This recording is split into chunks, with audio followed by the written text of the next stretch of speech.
Olá pessoal, tudo bem com vocês? Eu me chamo Marcos Queiroz. Hoje nós temos um tema aqui que me parece dos mais polêmicos, mas ao mesmo tempo um tema bastante interessante. É um tema que não é novo, mas de certa forma ganhou uma proporção muito grande agora, né, no YouTube, graças a um vídeo de uma garota que está viralizando, que muitas pessoas estão assistindo por conta do carisma dela, né, do jeito de ser dela, que transmite paz e que traz pra gente informações bem interessantes. Mas para o público aqui do meu canal, eu gostaria de falar o que nós pensamos sobre esse tema, que é chamas gêmeas. É um tema realmente que, de certa forma, ele é muito popular, né, entre algumas pessoas, entre um grupo esotérico. E o que eu quero dizer assim claramente é que o que eu vou falar aqui é minha opinião mesmo, a partir do que eu tenho lido, a partir do que eu tenho estudado sobre temas similares. Tinha até a intenção de colocar esse vídeo em do que se trata, né? Que é um quadro que a gente tem aqui, que a gente fala um tema, por exemplo, chamas gêmeas, do que se trata, né? Como a gente entende aquele conteúdo, mas como a gente tem utilizado mais conceitos filosóficos e científicos nesta visão aí, e quando a gente traz uma visão de vários autores e depois conclui com uma síntese deles todos, dando uma opinião no final, a gente não vai ter como fazer isso com tantos detalhes nesse tema, até porque assim, eu não tenho muito material que fale sobre isso, mas eu já fui atrás de conteúdos similares que a gente encontra nos autores que eu respeito, que eu tenho assim, certa convicção, um certo, digamos assim, já domínio e conhecimento e tal.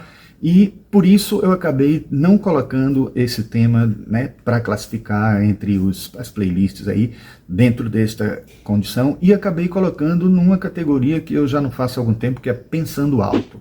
Pensando Alto é aquele quadro que a gente fala da nossa opinião e que pode ter de pessoas com opiniões diferentes. Eu respeito a opinião das pessoas que, de um modo geral, pode ter assim, ideias diferenciadas. Acho válido quando elas colocam também, de uma maneira respeitosa, nos comentários a opinião delas diferentes.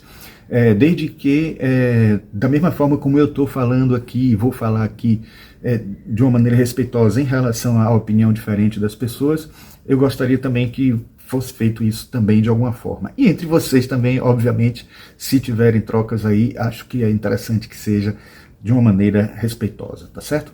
Então vamos ver, depois da nossa vinheta, justamente esse tema, as chamas gêmeas, e como é que nós acreditamos que podemos considerar esse conteúdo para o nosso entendimento, para o nosso saber e para a nossa vida.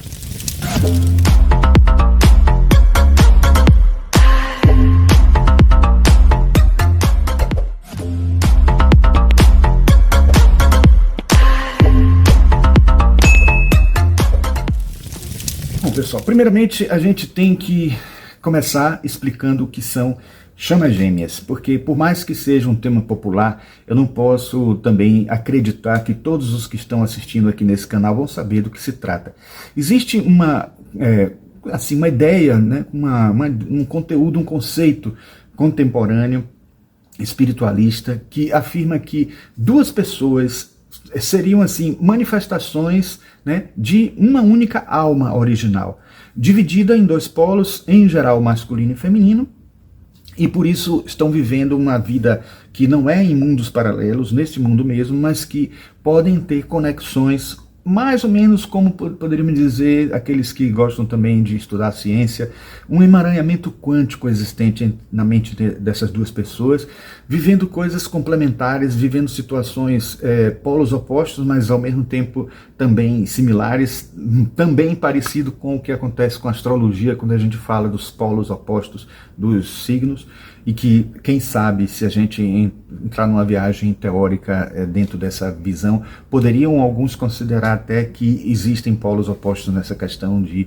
nascimento, né, do mapa natal e de variações que seriam nesse sentido. Bom, Isso não é uma tradição assim que a gente encontra em textos clássicos de cabala, de hermetismo, nem mesmo do Golden Dawn, nem de tradições esotéricas, rosacrucianismo ou coisas de um modo geral, né, em ordens secretas. A gente não encontra isso presente, mas encontra isso num movimento New Age que começou a se propagar de alguma forma. E na verdade esse tema tem origem sim num conteúdo que é grego lá atrás, da Antiguidade Clássica, né, de Platão, que falava que justamente existiam almas gêmeas, ou almas que saem de um mesmo ponto, de um ponto de origem, que se separam como as duas metades de uma laranja, que muita gente até brinca e fala sobre isso, né, como uma condição de levar em conta que é uma relação de amor, né? Uma relação de afeto que existe entre pessoas, e esses afetos vão estar sempre ali presentes, e de alguma forma a pessoa que não encontrou alguém que seja a sua cara metade, vamos dizer assim, é porque não conseguiu até ter contato com essa chama gêmea, com esse ser que estaria associado a você. Bom, eu posso dizer, antes de entrar propriamente no conceito de alma de chamas gêmeas, é que logo de cara eu já posso dizer a você que não é a mesma coisa. Alma gêmea e chama gêmea não são a mesma coisa. A grosso modo, poderíamos dizer que a chama gêmea não necessariamente é relacionada a pessoas com afeto, com relação afetiva, mas não só isso. Existe, no caso do conceito de chama gêmea, uma interação, né, quando um está bem, o outro está mal, ou quando está mal, um está mal, o outro está bem. Alguns até têm conceitos diferenciados, quando os dois estão, que diz que quando um está mal, o outro também está mal. Então, assim, não é um consenso, mas a gente pode dizer que houve um momento em que isso começou a ser trabalhado e a ser utilizado. Mas antes disso, a gente pode dizer que há um conceito que talvez possa ser a origem filosófica de tudo isso, é a ideia de alma andrógena. Primeiro, tem aquela velha história que vem lá da antiguidade, né? E vem do tempo em que a gente fala da Roma Antiga, né? Do período de Império Romano Bizantino e tal.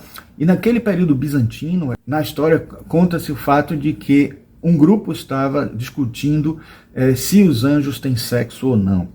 E aí surgiu aquele meme clássico, né, vamos dizer assim, de que a pessoa está discutindo o sexo dos anjos. Então, a ideia da discussão bizantina vem desse fato de dizer que anjo não tem sexo e, portanto, é andrógeno. Na verdade, não, e sendo andrógeno do ponto de vista da alma, do ponto de vista da divisão da sexualidade, das energias, dos polos, ou seja, é neutro, porque não é porque não seja nem uma coisa nem outra.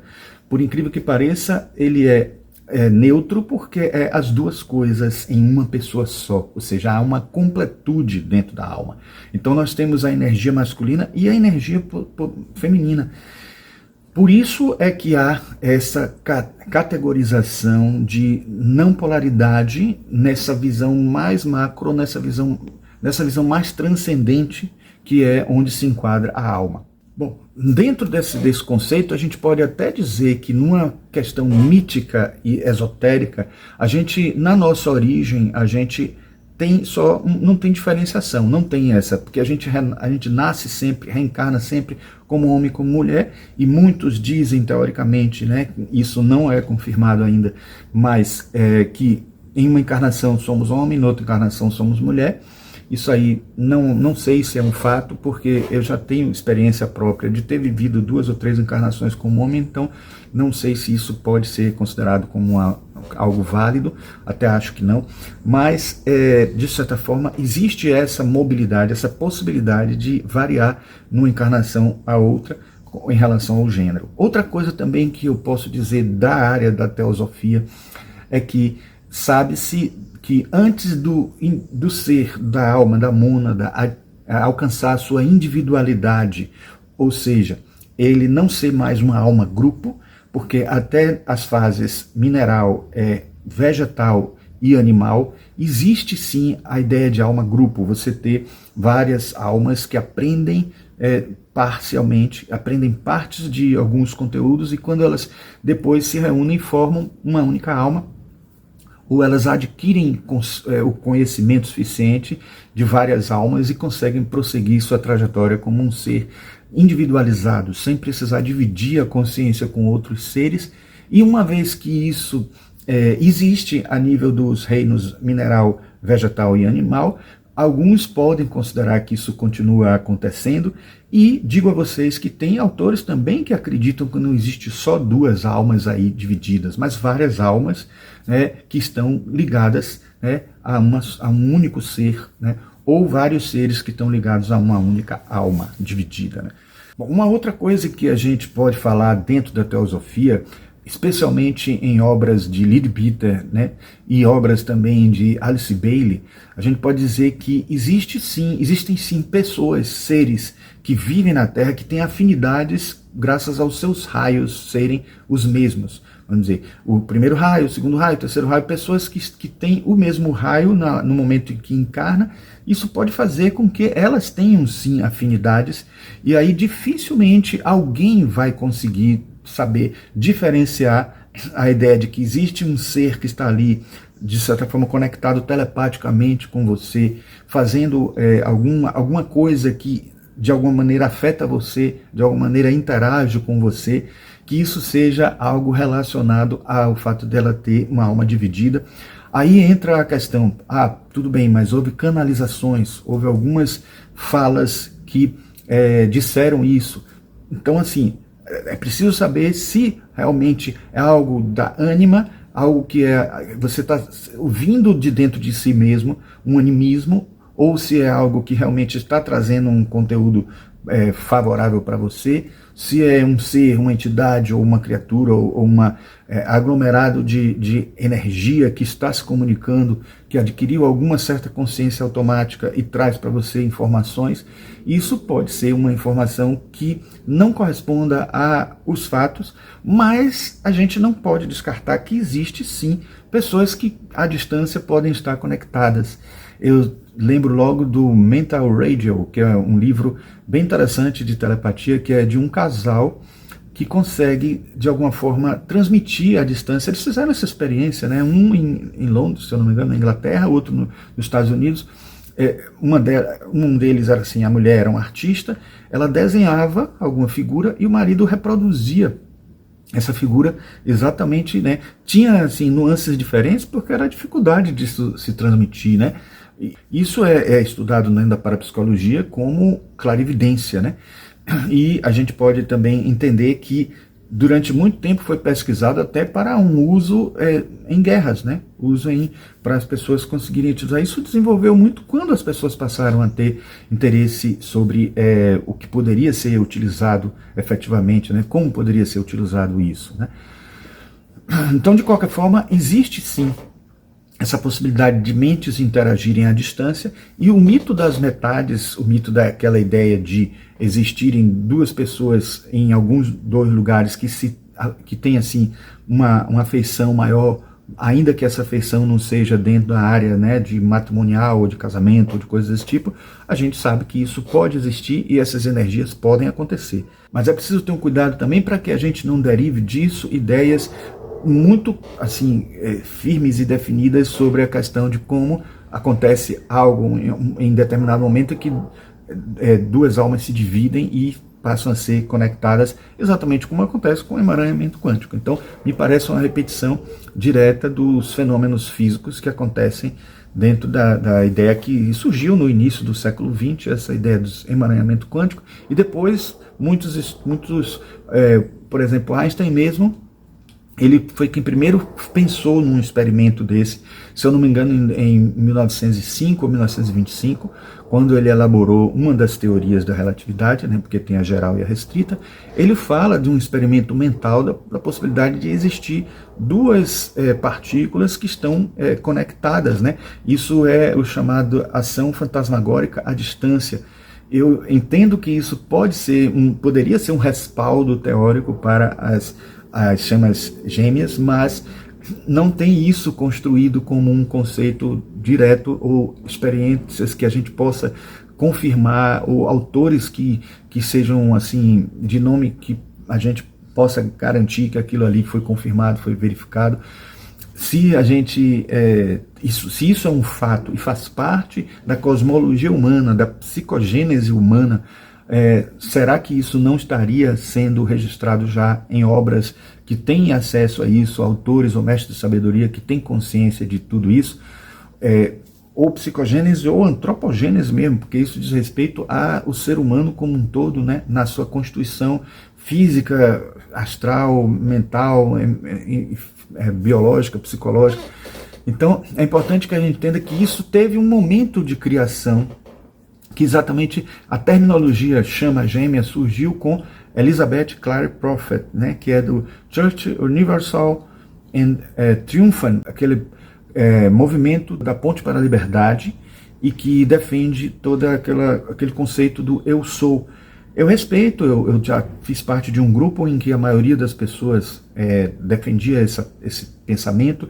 Eu, na época, não conhecia muito a ponto de poder dizer qualquer coisa. Hoje, sendo membro da Sociedade Teosófica, consegui conceber, mais ou menos, entender como foi que tudo isso se desenvolveu e seguir por uma linha diferente, ou seja, meu pensamento não coaduna mais com essa ideia, apesar de que eu não posso dizer que em algum momento já fui adepto dessa ideia.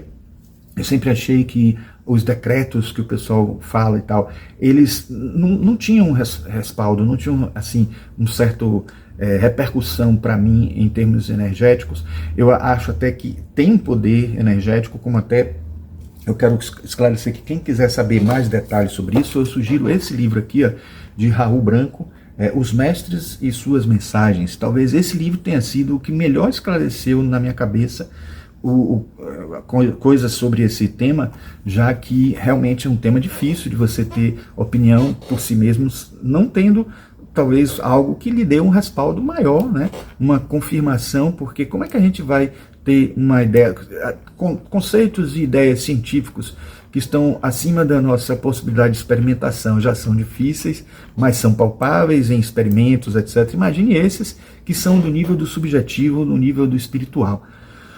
Mas, de qualquer forma, é importante que a gente diga que o Twin Flame, né, como é chamado em inglês, né, surgiu no século XX mesmo, exatamente nesse grupo, né, que é formado por Elizabeth Clare Prophet, que era líder do Summit Lighthouse, né, que é também conhecido como Fraternidade Branca, né, assumindo um pouco a ideia de que eles têm assim, uma certa canalização com os mestres ascensionados, que é como eles chamam. Hoje em dia a gente está preferindo na teosofia chamar de mestres de sabedoria, né?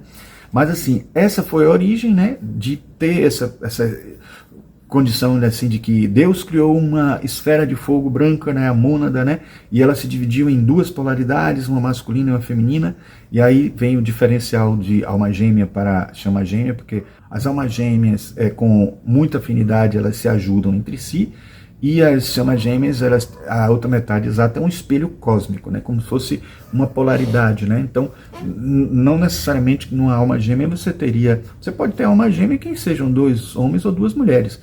E, de certa maneira, isso vai estar de acordo com o que a gente entende hoje como uma possibilidade de relacionamento que não necessariamente teria que ser entre homem e mulher, né? E existe, às vezes, uma relação, uma interação muito maior entre pessoas do mesmo sexo, e isso precisa ser entendido, compreendido como uma realidade dentro de um avanço da nossa compreensão humana. Não em qualquer outra perspectiva, mas dentro de uma perspectiva mais ampla do entendimento do ser humano e das afinidades, dos afetos.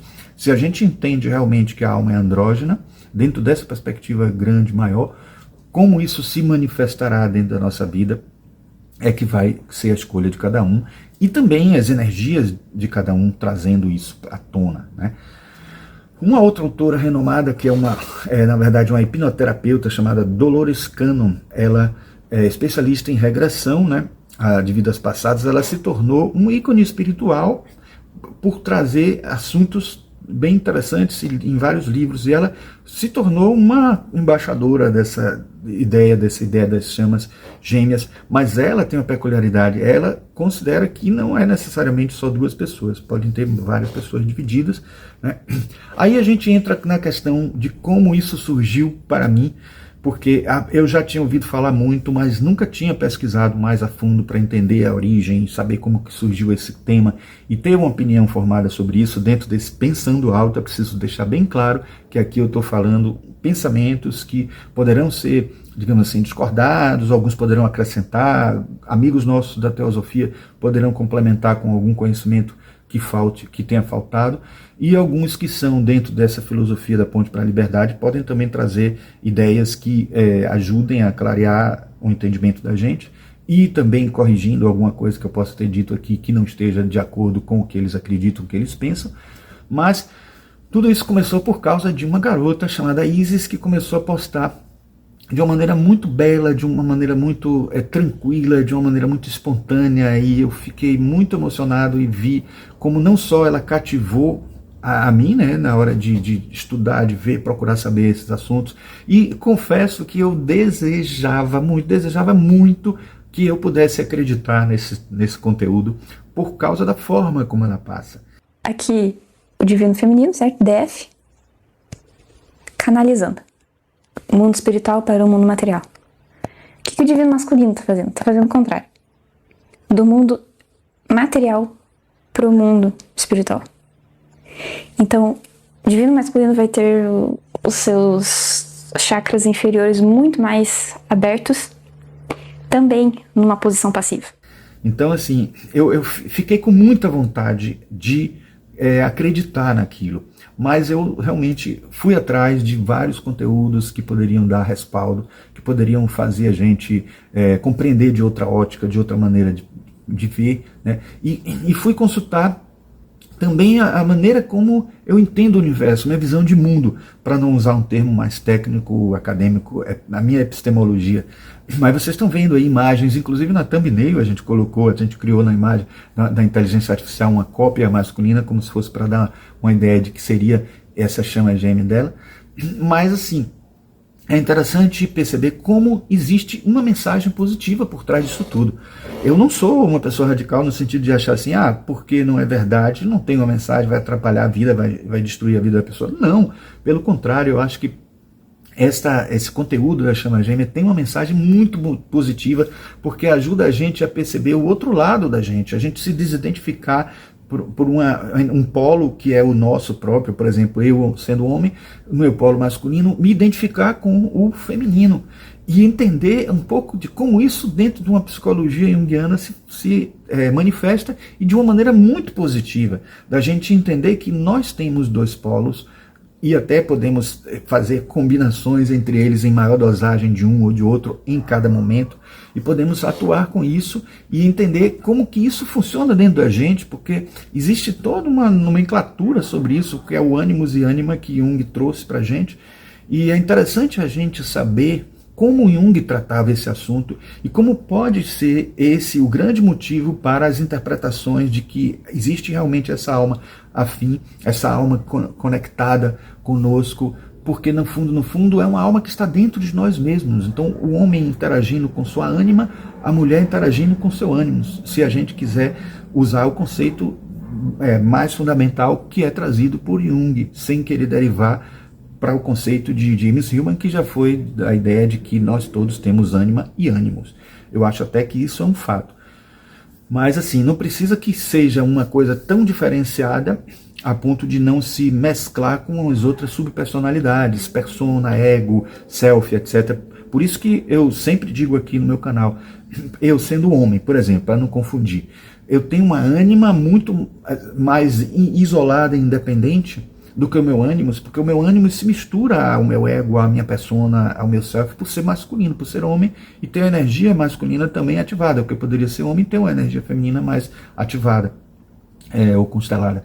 Então o ânima acaba tendo essa característica mais isolada, e ele acaba sendo a ponte de ligação com o meu inconsciente, e acaba virando às vezes uma verdadeira entidade. Quando a gente, por exemplo, é devoto de uma santa, como muitas pessoas são, elas estão ali transferindo, de certa forma, essa energia do ânima para esse Deus, para essa divindade, para esse ser. Mas uma coisa que é importante que a gente entenda é que num relacionamento, quer seja ele afetivo ou não, de amigo, de amizade, etc., toda vez que a gente está interagindo com alguém, pode até ser outro homem, outra mulher, você vai estar fazendo interagir o ânimos e a ânima. E é interessante entender também que o casal, vamos supor, num relacionamento afetivo, ele está há anos vivendo com uma pessoa, então o homem, ele não se relaciona com a sua mulher ou com sua namorada. A mulher não se relaciona com o seu namorado. Ou o homem não se relaciona com o seu namorado, caso seja um relacionamento homoafetivo, e a mulher também não se relaciona com a sua namorada, no caso também de um relacionamento afetivo feminino.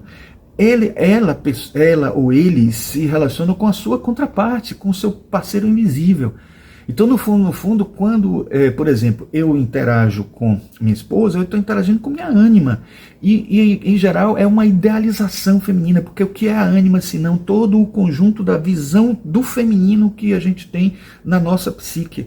Porque nós temos essa construção e muitas vezes também fazemos uma imagem arquetípica disso, uma ideia da ânima que é positiva e que faz com que a gente possa interagir com ela, e quando a gente está interagindo com a contraparte, quer seja mulher ou homem, a depender de qual seja a relação, você está interagindo com essa contraparte. E essa contraparte tem um lado positivo e um negativo. Muitas vezes você identifica ou relaciona ou faz associar o lado negativo dessa contraparte com a pessoa que você está convivendo, e aí é que começa o caos, porque aí você começa a brigar porque você consegue enxergar na outra pessoa tudo aquilo que você não queria. Então é importante que a gente entenda isso e entenda também que toda essa relação, toda essa interação que ocorre, ela ocorre na psique humana, e eu estou dizendo agora psique humana porque eu só falava psique e tal, e agora eu já estou aprendendo, me acostumando a chamar psique, porque eu descobri justamente que não é errado, mas chamar psique está mais associado à figura mítica de psique, né? Bom, se a gente quiser entender mesmo as chamas gêmeas dentro de uma perspectiva mais organizada, dentro de um pensamento mesmo assim, com tantas ideias, tantos vertentes de pensamento sobre a chama gêmea, mas dentro de uma ideia assim que possa fazer sentido para algo que a gente possa construir dentro de uma jornada espiritual, a gente precisa talvez fazer uma síntese nesse momento agora aqui de tudo que a gente poderia filtrar desses ensinamentos e o que de fato para a gente pode servir para essa caminhada, para esse traçado da gente, né, evolutivo. Primeiro, a gente tem que dizer que a doutrina das chamas gêmeas, tal como ela é conhecida hoje, é uma construção relativamente recente, né, dentro do esoterismo contemporâneo. E muita gente até nem sabe disso, pensa até que é algo que vem lá do passado, até por conta dessa origem platônica, né, que vem lá do banquete de Platão, essa ideia da existência de uma alma só que se divide e tudo mais, que tem um fundamento verdadeiro, se entendido a partir da interpretação direta da mitologia. Afinal de contas, Platão era um mestre, né?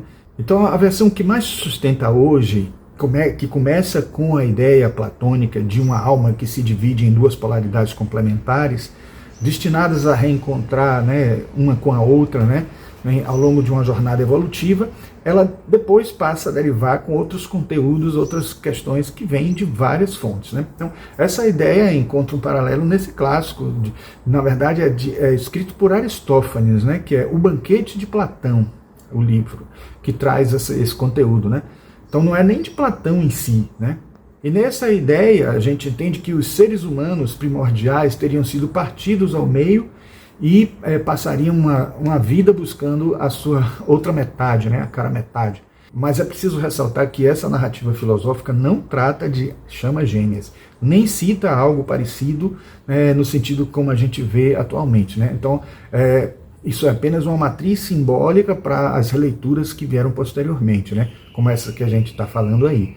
Mas para a gente organizar melhor, a gente precisa entender que a formulação moderna dessa teoria foi desenvolvida, na verdade, num ambiente espiritualista norte-americano no final do século XX, né? Combinando elementos como o misticismo cristão, teosofia, dentro de uma vertente assim que sofreu alterações de alguma maneira, né? E do movimento New Age, né? Há uma versão da hipótese das chamas gêmeas que defende a ideia de que há uma mônada que se divide em 12 superalmas, que por sua vez se dividem em 144 almas, e que essas almas seriam almas gêmeas, vamos dizer assim, almas que poderiam ser consideradas conectadas de alguma maneira. Veja que isso aí está envolvendo uma numeração, né, uma numerologia diferente da que a gente conhece dentro da teosofia na versão de Helena Blavatsky, né? Então, que está falando de 7, né, raios e 7 almas e não 7 almas primordiais, não 12, né? Então essas 144 almas não seriam chamas gêmeas, seriam almas gêmeas. Na filosofia esotérica de Alice Bailey, orientada pelo mestre Descartes, a gente vê ela ressaltar muito essa questão que Helena Blavatsky já falava, mas trazendo alguns complementos, alguns conteúdos que alguns teosofistas consideram válidos, outros não. E aí a gente vê a ideia dos 7 raios surgindo no lugar dessas 12 super-almas aí que a gente vê falar na filosofia mais atual. Então as pessoas que possuem o mesmo raio, como eu disse, né, elas são chamadas almas gêmeas dentro dessa versão. Então não é somente uma integração ou uma sintonia, como é considerado dentro da teosofia. Eles vão mais além, dizendo que essas pessoas que têm o mesmo raio e, portanto, têm uma mesma sintonia, elas são almas gêmeas. Então elas não seriam só duas, né, como alguns consideram, mas seriam 7 grupos de 7 e assim sucessivamente. Ou, na versão mais atual, seriam 12 e 144 almas estariam conectadas. Mas isso não é todo mundo que acredita, que muitos acreditam que tanto almas gêmeas como chamas gêmeas são só em dupla. Bom, aí já começa a ter diferentes pensamentos, né? Uma outra questão que também é importante ressaltar, que eu vi em todas essas pesquisas que eu fiz, é que existe uma diferença básica também entre alma gêmea e entre chama gêmea, que eu acho que talvez esclareça até um pouco mais para as pessoas que ainda estão confusas. É que assim, enquanto nas almas gêmeas você tem uma pessoa de um lado e outra pessoa do outro, que pode ser de polo oposto ou não, porque você pode ter homens e mulheres, né, interagindo com almas gêmeas, e aí a soma dos dois de dois seres seria 2 mesmo, né? E aí pode ser amigo, pode ser relacionamentos homoafetivos ou relacionamentos heteroafetivos ou dos mais diversos. Enquanto que chamas gêmeas seriam meio-meio, ou seja, cada pessoa seria metade e as duas juntas formam um, como se elas fossem complementares entre si. Não quer dizer que elas não têm autonomia, não quer dizer que elas não podem viver independentes, mas quer dizer que haveria um entrelaçamento tão grande entre esses dois seres que eles teriam trocas à distância, se conhecendo pessoalmente ou não, havendo um encontro físico ou não, e havendo o tempo inteiro relações telepáticas entre eles e um espelhamento. Sempre, no caso das chamas gêmeas, seriam polos diferentes, né, masculino e feminino, e dificilmente eles se encontrando não teriam um relacionamento afetivo, porque, segundo alguns vídeos da internet aí que tem circulado esse conteúdo, porque basicamente a maior parte do conteúdo que a gente encontra sobre isso é da internet, porque os conteúdos até que a gente procura em livros, eles não vão tão a fundo e não detalham tanto com essas vertentes todas, porque muitas dessas questões que surgem novas vêm de canalizações e de, inclusive, pessoas que fazem essas canalizações, utilizam a própria energia das chamas gêmeas e para poder fazer o conteúdo se desenvolver, né? Então, essa ideia de meio-meio seria mais ou menos como se fosse um yin-yang que se juntam formando um ser só, mas sem que, como eu já disse, perca a autonomia. Bom, as pessoas que possuem o mesmo raio, numa visão teosófica, não são chamadas de almas gêmeas, como eu já falei, mas elas são seres espirituais que possuem uma afinidade por terem temperamentos em comum, aqueles chamados 7 temperamentos que a gente encontra em vários autores, vários livros, até mesmo livros que não são teosofistas, como Ângela Maria Sabatá, que trata também dessa questão dos 7 temperamentos, até inspirada no conteúdo da teosofia. Eu fiz até um vídeo aqui sobre esse assunto há pouco tempo, que eu vou deixar um card aqui para vocês darem uma olhada, né, que fala sobre esses 7 temperamentos, né.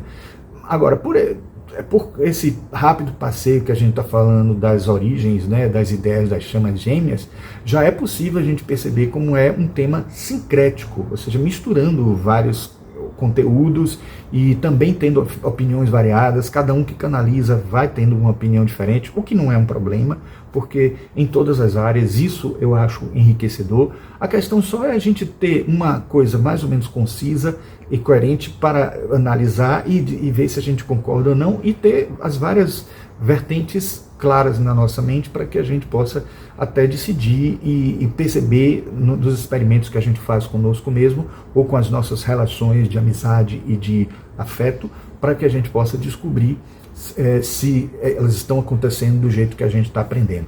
Todas essas versões que a gente vê aí pela internet, elas circulam basicamente na internet, como eu disse mesmo, né? E com certa frequência, não assim, repetindo um pouquinho a original, nem tem uma principal, mas é sempre variantes de uma ideia básica, central, daquela da antiguidade clássica e que se remete ao banquete de Platão. Então essas versões mais atuais se inspiram simbolicamente no número 144.000, quando eu falei aí das 144 almas, né, que é o número 144.000 do Apocalipse bíblico, né, que reinterpreta, né, assim, o número da completude espiritual ou da estrutura fractal da consciência. Então eles dão esse termo, né, para considerar essas almas todas divididas, né, e ao mesmo tempo dialoga com conceitos teosóficos reestruturados e modificados, obviamente, né, de desdobramento da mônada presente nas obras de Helena Blavatsky, de Alice Bailey e de tantos outros, né, o Leadbeater, como eu citei também, né. Mas é importante esclarecer que nem a teosofia clássica, nem a de Alice Bailey ensinam explicitamente a teoria das 12 super-almas, né, gerando essas 144 almas. Essa estrutura numérica é uma elaboração posterior, né, em materiais canalizados e correntes espirituais das décadas de 1980 a 2000, né, um período em que que não tínhamos mais as cartas dos Mahatmas para trazer para a gente conteúdos que são considerados mais oficiais dentro da sociedade teosófica, vamos dizer assim, né? E eles passaram a chamar esse conteúdo, essa ideia das pessoas de oversoul, né? Famílias de alma, coletivos monádicos, como explicações mais esotéricas e transcendentes que os chamados relacionamentos kármicos convencionais da cultura esotérica que a gente encontra na maioria das tradições reencarnacionistas, né? A distinção entre chamas gêmeas e almas gêmeas é um ponto assim que precisa ser muito bem esclarecido, né? E por isso que eu tenho tocado muito nessa questão. E o mais consensual dentre os espiritualistas é a ideia de que as almas gêmeas ou soulmates teriam vínculos de afetividade profunda que podem ocorrer várias vezes ao longo da vida, incluindo relações românticas, amizades, laços familiares ou conexões espirituais significativas. Podem ter mais de uma alma gêmea para alguns, dentro dessa vertente, essa variedade de vertentes, né? Alguns consideram que existem várias, podem ter várias almas gêmeas, né? E a pessoa reconhece isso no relacionamento. Já a chama gêmea seria apresentada como única, né? Única opção, único complementar que existe, né? Uma contraparte energética, espelhada, né? Direta, né? Da própria alma e caracterizada com intensa polaridade, forte espelhamento psicológico e um processo transformador frequentemente turbulento nas interações aí, que é o processo de aprendizagem, o processo de troca, né, e que tem algumas fases que são bem detalhadas, bem interessantes e que dizem respeito muito à psicologia junguiana quando a gente faz associação com ânimos e ânima, né? Enquanto a ideia da alma gêmea é mais antiga e amplamente aceita, a de chama gêmea é amplamente aceita por um grupo maior de esotéricos, de espiritualistas, né? Não todos, né? A questão de chama gêmea é mais recente e carrega um tom de excepcionalidade e radicalidade evolutiva. Um outro elemento muito difundido atualmente são as fases das chamas gêmeas. Isso a gente encontra vários vídeos falando sobre isso. Alguns mudam um pouco, alguns falam de 6 fases, outros falam de 7 fases. Basicamente são as seguintes: a primeira fase, o encontro, o reconhecimento das almas. O segundo, a bolha de amor, o paraíso, lua de mel espiritual, que é quando o relacionamento está perfeito, né? A pessoa está achando tudo mil maravilhas, um amando o outro e sem restrições, querendo estar junto o tempo inteiro. Depois vem o terceiro a terceira fase, que é da crise ou noite escura da alma, em que as coisas começam a mudar, porque a pessoa vai começando a enxergar a projeção, né? Vai começando a enxergar no outro aquilo que você tem dentro de si, e aí a coisa já não fica tão boa assim. Depois a gente tem a fase do correndo e perseguindo, ou a dinâmica do runner and chaser, quando as almas acabam apresentando comportamentos diferentes na relação de acordo com a evolução delas naquele momento, né? Então algumas tentam já se afastar, outras vão atrás para tentar reconciliar, encontrar o ponto em que divergem e perceber que dentro de uma maturidade as pessoas não precisam rachar ou se separar somente porque tem divergências ou ideias diferentes em algumas coisas.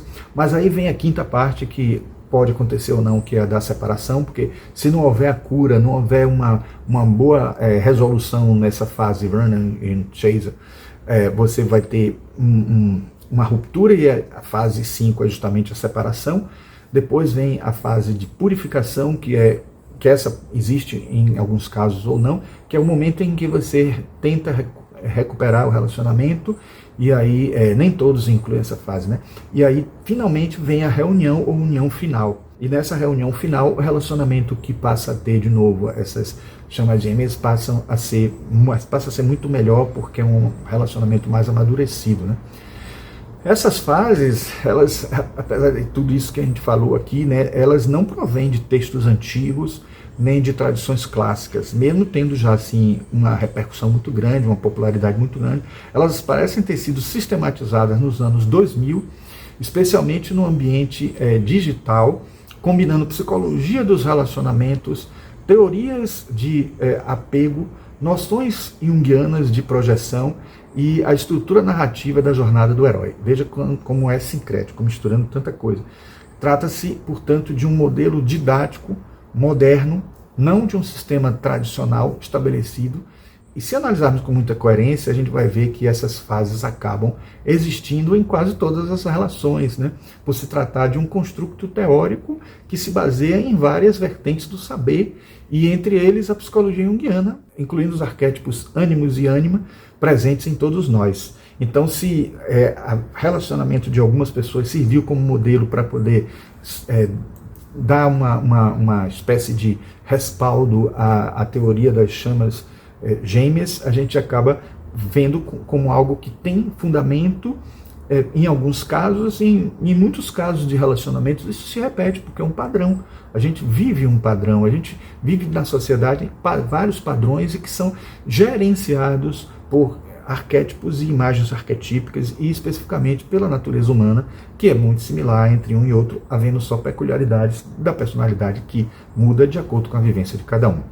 Sobre a questão das fases das chamas gêmeas, eu ainda pretendo fazer um vídeo sobre isso, porque tem a ver com um conteúdo que eu já estava tentando desenvolver e não estava chamando de chama gêmea, estava trabalhando com parceiros invisíveis ou parceiros interiores, e acho que esse é um conteúdo muito importante para a gente se conhecer.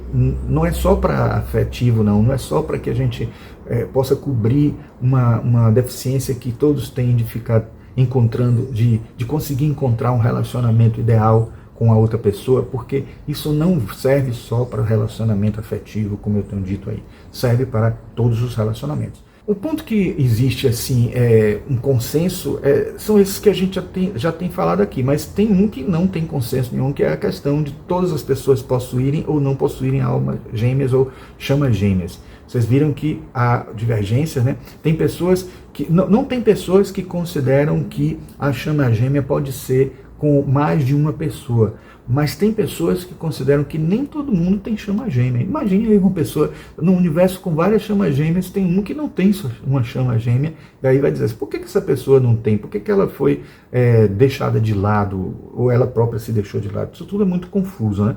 Várias correntes pensam diferente sobre isso, né? E existem correntes que defendem uma posição exclusivista, que é essa que eu falei, né? Que nem todas as almas se dividem e nem todas têm uma chama gêmea encarnada.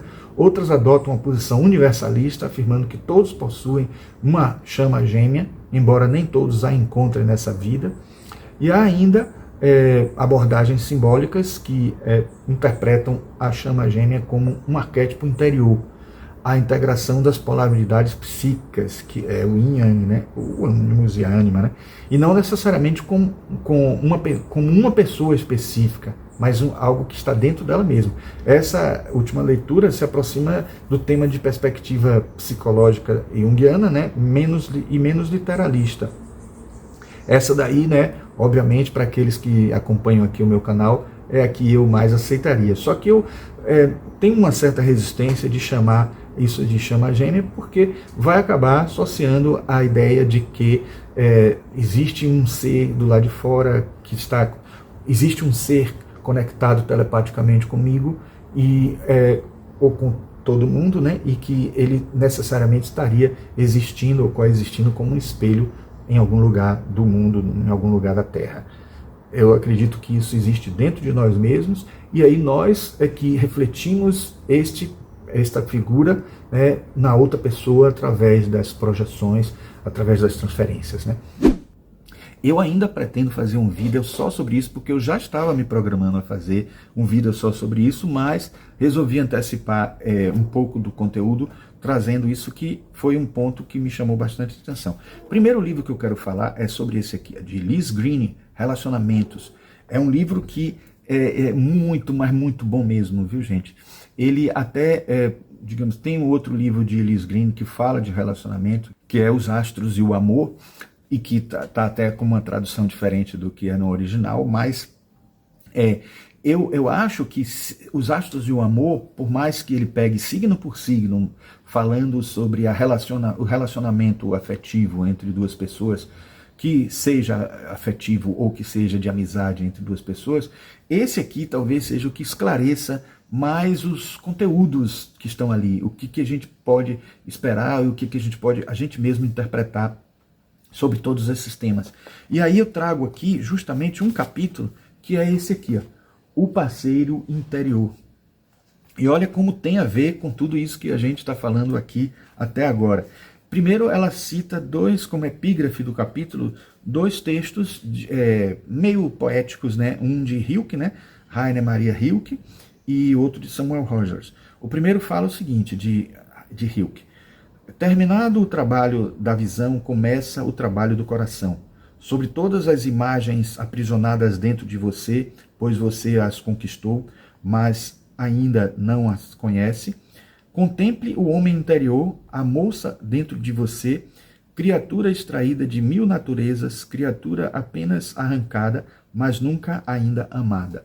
Olha que interessante, como isso tem a ver com o que a gente está falando, ou seja, nós temos sim aí é uma visão um pouco assim mais de Hillman, né? Temos um homem interior e uma mulher interior, e eles estão interagindo numa química aí, e aí se for recorrer à alquimia, a gente vai ver o casamento interno, o casamento alquímico desses dois, o Sol e a Lua, e o Mercúrio fazendo a ponte, né? Mercúrio que é andrógeno, fazendo a ponte, né, entre os dois, porque tem a energia de um e a energia de outro, e faz essa conexão. Tem a ver também com o Yin Yang, que a gente falou aqui recentemente, falou do I Ching, né? E o outro texto, a outra epígrafe diz o seguinte: não tem muita importância saber com quem a gente se casa, já que é certo descobrir na manhã seguinte que foi com outra pessoa. Então é isso, mostrando que, por exemplo, a gente primeiro precisa casar consigo mesmo, e se isso não tiver muito claro na cabeça, o que é que está querendo dizer com isso? Porque aquela velha fala de que você precisa amar a si mesmo para poder conseguir amar o outro é muito forte. E tem a ver com tudo isso que a gente está falando, né? Mas eu separei aqui 3 pontos, 3 trechozinhos que eu preciso ler sem falta, e um trecho bem menor desse outro livro aqui que a gente vai mostrar daqui a pouco, que tem a ver também. Ó. Olha só o título desse livro: Os Parceiros Invisíveis, de John A. Sanford. Então, vamos concluir com ele, porque eu acho que ele já vai dar uma visão mais assim, psicológica, e concluindo esse conteúdo que a gente está trazendo. Bom, nesse trecho aqui, Liz Greene diz assim, ó: todo homem contém uma mulher dentro de si, e toda mulher contém um homem. Essa verdade básica não é só biológica, pois todos nós contemos os vestígios hereditários do sexo oposto em nosso corpo em forma recessiva, mas também psicológica. Jung definiu essas imagens transexuais inconscientes como ânimos e ânima, e a astrologia conclui pelo mesmo interrelacionamento de masculino e feminino no indivíduo pela presença tanto de signos como de planetas masculinos e femininos no mapa de nascimento. Existe até uma terminologia para tratar de deuses mitológicos que são contrapartes, né? Hierogamos, que é o casamento sagrado, né? Hiero sagrado e gamos casamento. E aí a gente tem na mitologia e religião egípcia, na mitologia e religião dos hinduístas e tal.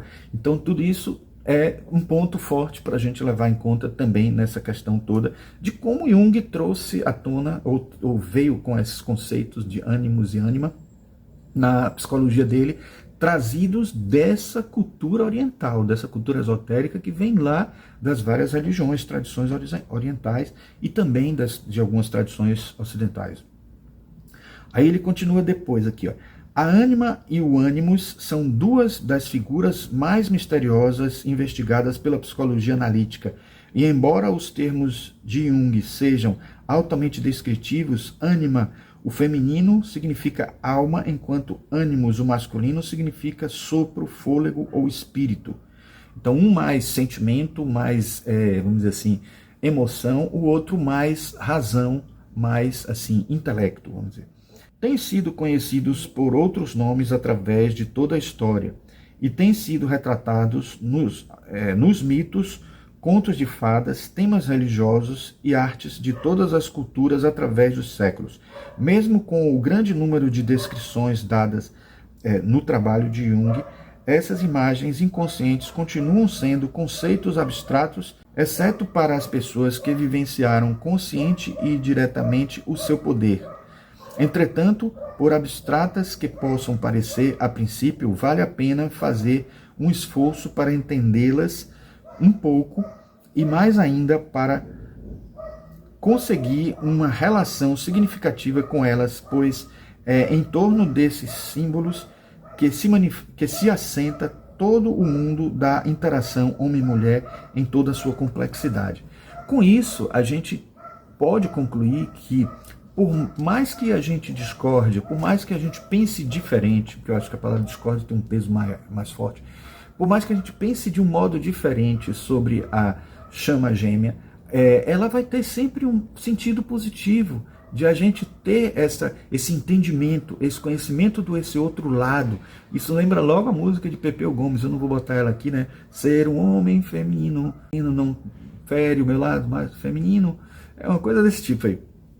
E aí a gente entende que ter esse conceito, ter esse conhecimento do outro lado, do lado feminino, no caso do homem, do lado masculino, no caso da mulher, é algo que vai ser muito benéfico, muito útil para a gente criar uma integralidade desses dois polos, para a gente entender que há também dentro do polo do gênero há uma possível exacerbação de você exagerar na energia masculina, sendo homem, ou exagerar na energia feminina, sendo mulher, podendo equilibrar isso a partir de uma auto-observação, de um autoconhecimento e do entendimento que existe esse outro lado nosso sem preconceito. Algo que foi muito forte até o século XX, certo? A existência de preconceitos, de pessoas xingarem o outro por elas terem uma polaridade diferenciada do seu. Usar isso como um xingamento, né? O fato de você, que eu não queria nem reproduzir aqui, quando a pessoa tem um lado da sua contraparte mais acentuado, mais forte, ou até mesmo em alguns momentos equilibrado entre os dois. Aí tem uma citação aqui de Jung que ela fala assim: o ânimos é uma escolta psíquica, um mediador entre o consciente e o inconsciente, e uma personificação deste último, do inconsciente no caso. O ânimos dá à consciência da mulher a capacidade de reflexão, deliberação e autoconhecimento. Aí ele já tentando transitar, ele estava falando da ânima, tentando transitar para o ânimos, aí ele pega essa citação que é de Aion, do livro Aion, das obras completas de Jung. Aí Ellis Green comenta, né? A mulher que é capaz de reconhecer, mesmo superficialmente, os atributos do ânimos e diferenciar dele sua consciência feminina do ego, pode começar a trabalhar em cooperação com o lado transexual inconsciente de sua própria natureza. Assim começa a se libertar do hábito usual de projetá-lo num homem real. E é quando acontece de você buscar o homem ideal, e esse homem ideal está só mais na cabeça da pessoa do que no fato, né? Porque você dificilmente vai conseguir corresponder àquele ideal masculino de uma mulher ou o ideal feminino de um homem. Então, consequentemente, torna-se capaz de relacionar-se mais significativamente com os valores masculinos de seu parceiro, em vez de ficar confusa com os dois. Ela também aumenta a sua percepção da própria condição de mulher, assim como do potencial criativo de sua mente e do seu espírito. A psicologia da mulher está enraizada no instinto e na resposta instintiva do fluxo da vida. A grande dádiva do ânimos conscientemente desenvolvido é a do significado, que permite que ela reflita, discrimine e descubra o significado de sua própria vida e seus próprios atos. Aí ela conclui juntando, né, a ideia de ânima e de ânimos. Assim como toda mulher contém dentro de si essa energia masculina, o ânimos, né, todo homem contém dentro de si um aspecto feminino, a ânima. Bom, eu quero também fazer duas ressalvas aqui, que é assim. Primeiro, a gente não pode com isso acreditar também que se a pessoa espera um homem ideal e que esse homem ideal trate ela bem, que seja uma pessoa que cuide com carinho, que seja uma pessoa afetiva e que não brigue com ela e nem até agrida, etc., e ele não corresponde, eu não estou defendendo a ideia aqui de que ela está errada de querer tudo isso, porque na verdade não existe sentido de ter duas pessoas interagindo se não for na paz, se não for com amor e se não for com carinho. Então, realmente, uma pessoa que agride a outra não tem justificativa em qualquer das duas posições, né, masculino ou feminino, ou em qualquer das infinitas possibilidades de interação de gênero. A gente pode entender que, primeiro de tudo, é que precisa haver esse respeito, porque tudo isso que nós estamos falando são de nuances de personalidade, de acontecimentos dentro de uma esfera de equilíbrio, de educação, de ética e de controle emocional para que haja um bom relacionamento entre eles. Dentro de tudo isso, ainda existem nuances que podem interferir, porque diz respeito ao que você quer, o que você gostaria, o que você almeja, né? Existe um filme que está aí em voga, que passou já no cinema e está começando nos streams aí, que é A Empregada, que ele trata muito dessa questão, até não quero dar spoiler, mas tem a ver com justamente essas nuances. Existem polêmicas porque o filme não retrata perfeitamente o que está escrito no livro, no original, mas eu assisti o filme e achei que o filme tem, não li o livro, né, obviamente, mas achei que o livro tem mensagens interessantes. Não é uma maravilha de filme, mas o filme traz mensagens para a gente refletir de como a gente, às vezes, tentando não dar spoiler aqui, a gente se apega a muitas coisas pequenas que viram paranoias, e essa paranoia pode ser tão forte, tão grande, que isso atrapalhe, mas atrapalhe muito a vida da pessoa, não só a sua como a outra, e evite que impeça um relacionamento saudável entre duas pessoas. Então isso é um ponto que eu não posso deixar de dizer a vocês, porque o que mais existe no mundo é a agressão de homem com uma mulher, e isso está crescendo, isso está sendo algo tão absurdo que, por mais que se questiona, por mais que se levantam campanhas, etc., cada vez cresce, parecendo até que as campanhas não estão surtindo efeito, e quanto mais a gente puder realçar isso, é importante que a gente entenda que há um limite para a aceitação do outro, mesmo que a gente saiba que a gente idealiza de maneira muito, talvez, radical e muito detalhada, uma maneira como a gente quer que o outro seja. Isso a gente tem que ter cuidado, porque senão você não vai conseguir se relacionar com ninguém, mas também é preciso que não solte totalmente o nível de exigência para que aceite uma pessoa que trate mal ou que seja agressivo, e cuidado para que você, em algum momento, sendo acessível e flexível, não esteja alimentando a possibilidade daquela pessoa repetir, porque ela vê que agrediu e a pessoa aceitou, deixou, não denunciou, ela vai repetir outras vezes e vai fazer isso acontecer em outros momentos, e é um perigo isso.